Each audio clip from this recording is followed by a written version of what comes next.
Bismillahirrahmanirrahim. Assalamualaikum warahmatullahi wabarakatuh. Waalaikumsalam warahmatullahi wabarakatuh. Alhamdulillah wassalatu wassalamu ala Rasulillah wa ala alihi wa sahbihi ajma'in. Asyhadu an la ilaha illallah wa asyhadu anna Muhammadan abduhu wa rasuluhu alladzi la nabiyya ba'da. Allahumma salli ala Muhammad wa ala alihi wa sahbihi ajma'in. Ayah bunda yang dimuliakan Allah Subhanahu wa taala, pada hari ini kita bersyukur karena kita masih berjumpa dalam suasana yang Allah berkahi, dalam suasana yang diberikan rahmat, Allah berikan rahmat kepada kita semua. Semoga ini akan menambah ketawadukan kita, ketakaruban kita kepada Allah Subhanahu wa taala. Ayah bunda, mari memperbanyak salawat dan salam kepada Rasulullah Sallallahu Alaihi Wasallam, manusia terbaik pilihan Allah Subhanahu Wa Taala, Rasul terakhir akhir zaman yang diutus oleh Allah Subhanahu Wa Taala untuk seluruh alam. Dalam kesempatan yang berbahagia ini, dalam sesi pertama ini, satu produk baru yang kemudian sangat kental bernuansa sirah an-nabawiyah, perjalanan hidup seorang Rasul Sallallahu Alaihi Wasallam, dihadirkan kembali untuk ayah bunda dari Sigma Daya Insani. Besutan dari Bapak Alvin Noberi dan tim yang kemudian melahirkan sebuah karya yang akan disampaikan untuk kita semua melalui teman-teman pejuang sirah Sigma Daya Insani. Muhammad teladan sepanjang zaman, atau disingkat dengan Mumtaz, yang kemudian itu berisi tentang perjalanan seorang nabi mulia, seorang rasul mulia. Tentu hal ini bukanlah hal baru buat SDI, karena SDI mengusung menebarkan sirah tiada henti, menghidupkan sirah untuk keluarga Indonesia. Di dalamnya Mumtaz ini memiliki pendekatan sirah yang berbeda dengan produk-produk sirah yang pernah ada di SDI maupun tulisan-tulisan sirah, produk-produk sirah yang pernah ada selama ini. Saya mencoba untuk membaca beberapa literatur sirah dan kemudian membandingkannya dengan Mumtaz. Dalam seri pertama ini, saya ingin mengatakan ada beberapa kelebihan-kelebihan Mumtaz yang itu kemudian belum ada, belum terdapat dalam literasi-literasi sirah yang lain. Dan kelebihan ini sangat menonjol. Namun sebelum itu, kalau konten sirah, perjalanan sirah an-nabawiyah itu walaupun sudah ditulis setelah 200 tahun Rasulullah wafat ya, namun bisa kita dapatkan bahwa perjalanan tulisan sirah dari awal sampai akhir, dari sebelum Rasulullah lahir sampai dengan Rasulullah wafat, itu bahan-bahannya pasti sama. Sumbernya karena satu. Jadi tidak mungkin ada perbedaan dari konten sirah. Walaupun tentu tidak semua kisah-kisah sirah bisa dimasukkan dalam satu produk literasi sirah. Yang dimaksud dengan produk literasi sirah itu bisa saja berbentuk tulisan dalam bentuk kertas atau buku, dalam bentuk video, dalam bentuk audio. Itu yang saya maksudkan literasi sirah. Khusus untuk Muhammad, teladanku sepanjang zaman, dia memiliki satu keistimewaan yang saya belum mendapatinya dari literasi-literasi sirah yang pernah ada. Dan itulah sesungguhnya yang kemudian dihadirkan oleh para pejuang sirah SDI, insan SDI untuk ayah bunda semua. Salah satunya adalah saya ingin mengungkapkan bahwa ada 15 buku utama. Buku 1 sampai dengan buku 3 ini menjadi keistimewaan yang hari ini akan saya ungkapkan untuk ayah bunda semuanya. Dan mari kita simak bersama-sama, apalagi nanti ketika ayah bunda memiliki produknya, akan semakin nyata bahwa apa yang saya sampaikan pada hari ini itu akan kemudian dapat dibuktikan secara nyata. Buku 1 diberikan judul dengan Estafet Risalah Rasul. Dari 3 kata judul itu sebenarnya ada satu pertanyaan besar kepada kita para muslimin dan muslimat. Estafet. Apa yang dimaksud dengan estafet? Kalau risalah Rasul kita dengan mudah mungkin ya memahaminya. Tapi kenapa ada estafet? Estafet itu adalah dari satu waktu ke satu waktu, ke waktu yang berikutnya, dan terus ke waktu-waktu yang akan datang. Artinya estafet itu tidak akan pernah putus dari awal sampai kemudian di satu saat. Dan apa yang diestafetkan itu yang paling penting. Dan itu semuanya ada di buku 1 Mumtaz. Dan ini sengaja disiapkan di buku 1. Yang saya melihat sendiri ya, sebagai pengamat sirah, review sirah, dan sebagai motivator sirah, ini sangat penting bagi para pembacanya, bagi para penikmat sirah, bagi orang tua, bagi para pengajar. Sangat-sangat diutamakan. Dan inilah sepanjang saya mempelajari sirah dan mencoba juga untuk menulis, alhamdulillah dari tim 4, tim utama yang membidani lahirnya Mumtaz ini, saya Allah izinkan menjadi salah satu di antaranya. Nah, oleh karenanya kita kita akan memulai, akan menggambarkan sirah secara estafet. Tentu estafet yang dimaksud di sini adalah akidah, kalimat tauhid, satu akidah. Itulah yang akan diestafetkan. Bahasa kerennya itulah yang akan diwariskan. Jadi buku 1 dalam Mumtaz itu menegaskan itu. Inna dina indallahil Islam. Itu konten utama dari buku 1 Mumtaz yang berjudul dengan Estafet Risalah Rasul. Menarik bukan? Literasi sirah yang ada itu hanya bermula dari menjelang kelahiran Rasulullah Sallallahu Alaihi Wasallam. Mau buku-buku orientalis sekalipun, saya sudah banyak membaca buku-buku yang ditulis oleh para orientalis yang berminat baik secara positif ataupun yang memang berminat secara negatif. Tapi juga produk-produk yang disiapkan oleh SDI sebelumnya, ada Rasulullah Teladan Utama yang sekarang masih ada. Nanti akan saya berikan hubungannya, estafetnya ini seperti apa. Kemudian juga ada 24 Nabi, itu produk-produk sirah. Ada sebelumnya Muhammad Teladanku. Tentu ayah bunda, saya yakin sekali sudah memiliki produk-produk yang saya sebutkan tadi. Apalagi Muhammad Teladanku. Tentu banyak yang bertanya kepada saya. Dan mohon maaf saya belum bisa menjawab secara live seperti ini. Tentu kalau saya katakan karena pertanyaan yang masuk itu dan yang paling sering baik ke WA saya maupun secara langsung adalah, Pak Beni, apa sih sebenarnya perbedaan antara Muhammad Teladanku dengan Mumtaz? Saya mengatakan jelas.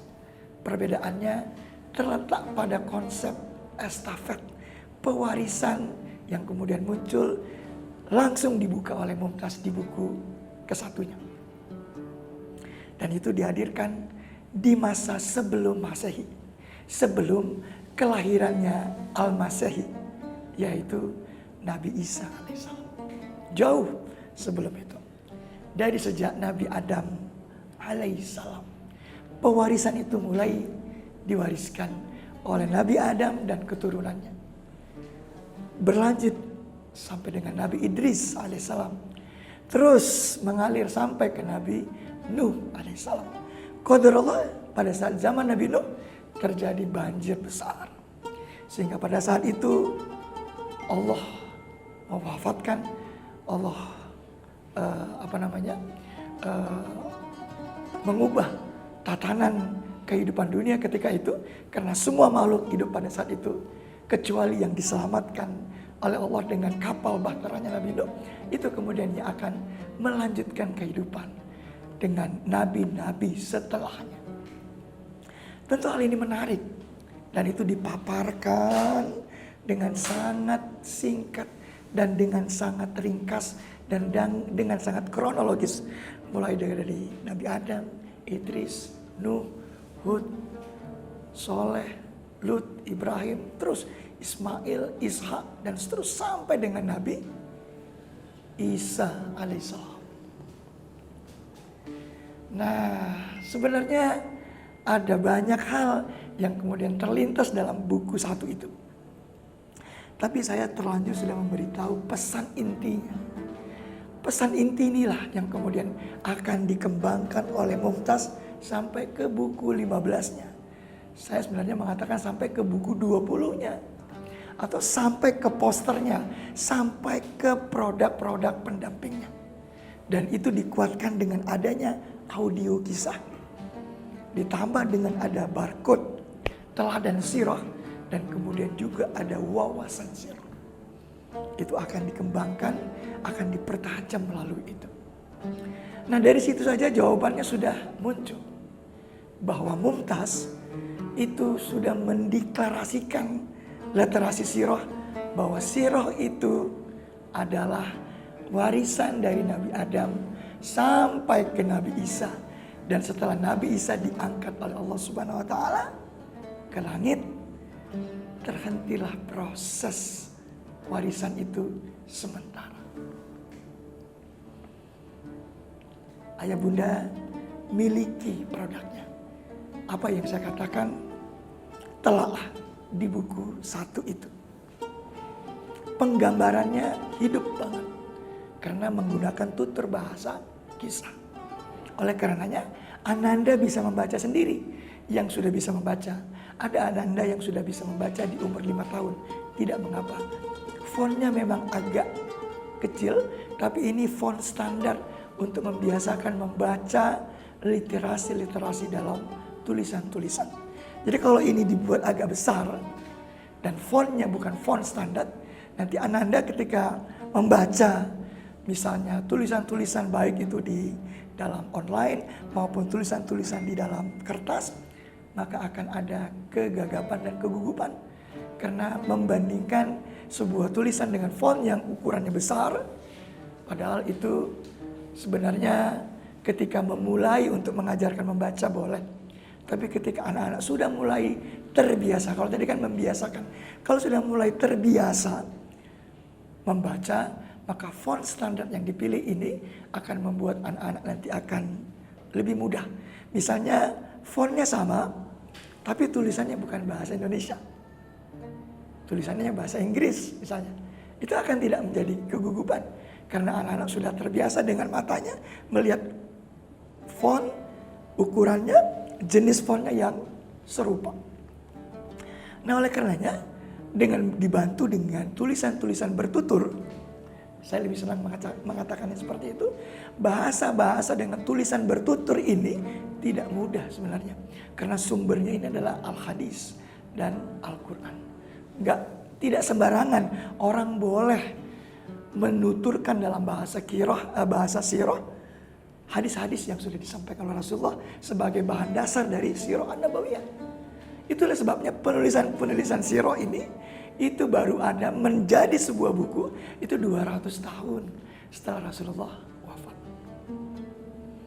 Kira-kira di eranya siapa itu ya? Setelah Rasulullah wafat tahun 632 Masehi ditambah dengan 200 tahun, kurang lebih tahun 700 dan tahun 800 sirah itu baru dituliskan.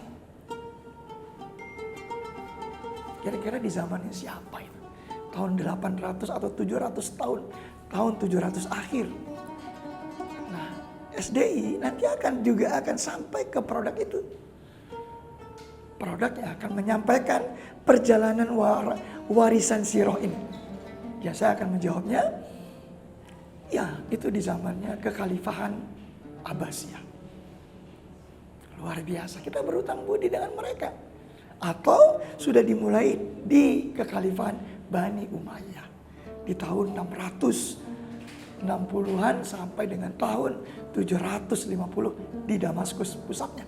Disambung lagi kekhalifahan Umayyah itu pindah, tidak di Damaskus tapi di Cordova sampai dengan tahun 1258 Masehi. Luar biasa, nanti kita sambung ke sana. Jadi nanti kita punya, jadi kalau bicara sirah ini bukan lompat-lompat ya, tapi dia punya kaitan ke depan dan punya kaitan ke belakang sebelumnya. Itu satu penjelasan yang mutlak ayah bunda, Ananda dan teman-teman di sini memahami kenapa sirah itu harus diungkapkan bahwa dia adalah merupakan warisan dari para nabi. Dengan kalimat syahadatain. Asyhadu an la ilaha illallah wa asyhadu anna. Tergantung siapa waktu itu yang meneruskannya.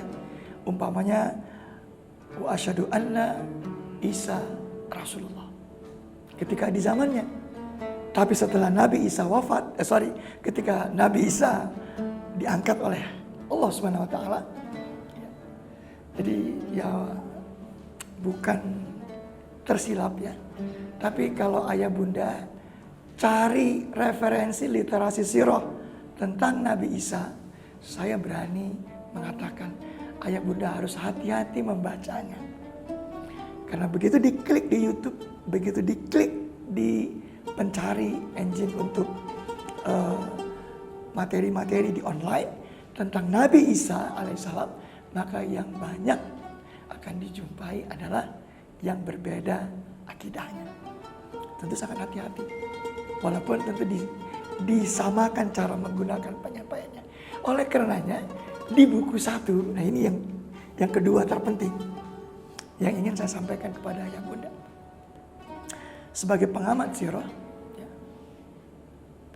saya mengatakan ketika penulisan estafet risalah Rasul di buku 1 Mumtaz itu dituliskan, teman-teman termasuk saya itu mengalami kesulitan referensi yang betul, yang sahih. Karena referensi dari Mumtaz ini kalau dilihat di ujung atau di halaman terakhirnya, jangan protes ya. Karena daftar pustakanya itu isinya semua pengarang yang hurufnya dari A. Nanti ujungnya di buku nomor 15. Jadi dia berurut itu banyak sekali referensinya. Jadi dia berurut terus gitu dari A sampai nanti ke buku 6, buku 8, buku 10. Terus referensinya itu diteruskan. Jadi bisa dihitung sebenarnya berapa referensi yang kemudian ayah bunda lihat untuk menghasilkan karya berbobot penuh kecerdasan untuk literasi sirah. Sebelum itu saya sudah janji tadi ini dalam menyampaikannya, mohon maaf ya, suka tergesa-gesa ya, karena memang dahsyat. Ya. Salah satunya adalah ketika Nabi Isa diangkat oleh Rasulullah SAW pada tahun 634 atau tahun 600 pada tahun 4 Masehi, maaf. Atau pada tahun 7 Masehi, antara itu.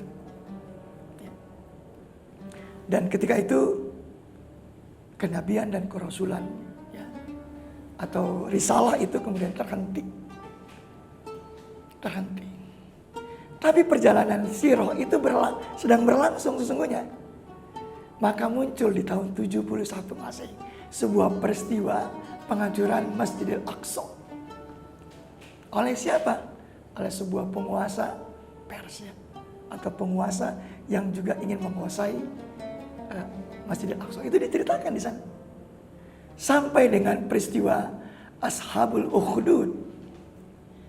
Dalam surat apa? Dalam Al-Quran. Ashabul Ukhdud itu disampaikan oleh Allah Subhanahu wa taala. Ada yang bisa bantu saya? Teman-teman, coba komen di komen YouTube-nya. Ashabul Ukhdud.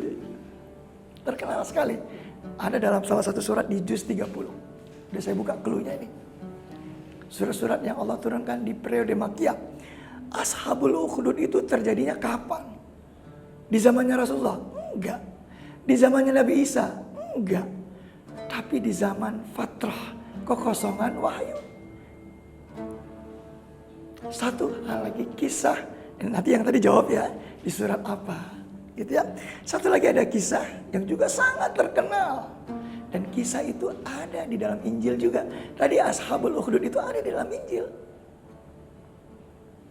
Harusnya nggak ada dong. Orang Injilnya udah selesai kok. Nanti Injil yang ya nantilah nanti banyak yang nanya juga tuh.